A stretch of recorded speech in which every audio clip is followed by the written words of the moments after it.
साथियों, जिस तरह से अभी हाल में पूरे देश में छात्रों ने आंदोलन किया, उनका आंदोलन छात्रों के लिए बहुत ही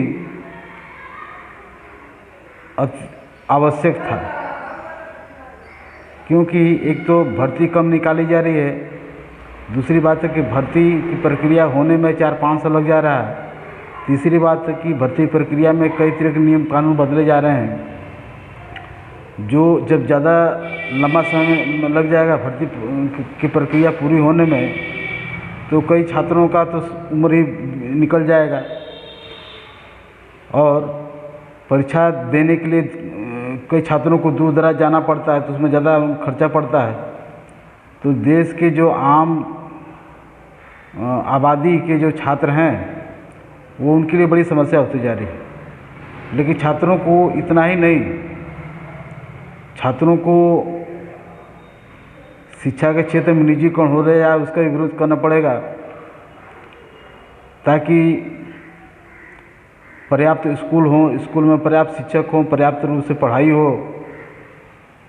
पढ़ने के बाद छात्रों को रोजगार चाहिए, तो हर क्षेत्र का निजीकरण हो रहा है, चाहे किसी कारखाना, शिक्षा, चिकित्सा, रेल, रोड, बैंक, दूरसंचार, यातायात, हर क्षेत्र का निजीकरण हो जा रहा है, तो रोजगार की भी कमी हो जाएगी।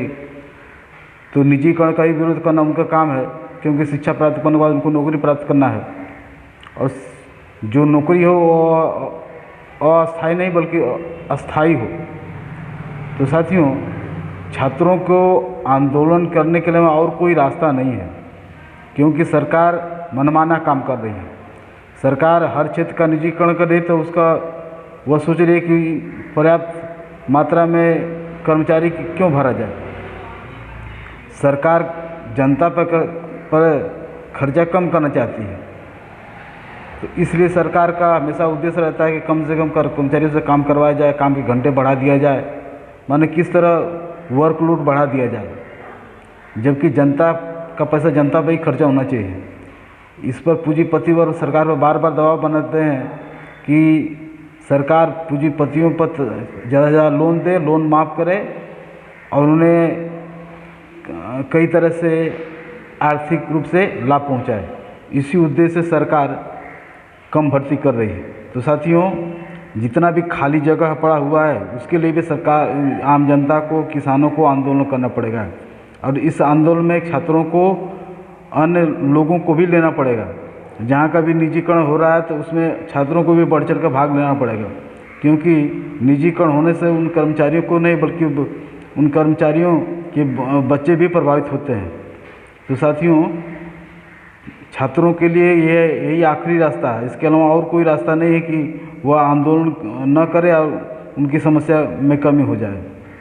साथियों, छात्रों को एक और करना पड़ेगा कि जाति, धर्म, क्षेत्र, भाषा के आधार पर जो राजनीतिक पार्टियां जो राजनीति कर रही है, इससे भी बचना पड़ेगा। तो साथियों, आंदोलन के अलावा और कोई रास्ता नहीं है। एक ही रास्ता है कि मजदूर आंदोलन, किसान आंदोलन के साथ साथ छात्र आंदोलन भी होना चाहिए, तो ही आम जनता की समस्या दूर हो सकती है। वरना पूंजीवादी व्यवस्था तो पूंजीपतियों के लिए राज करने के लिए तो बनाई ही गई है।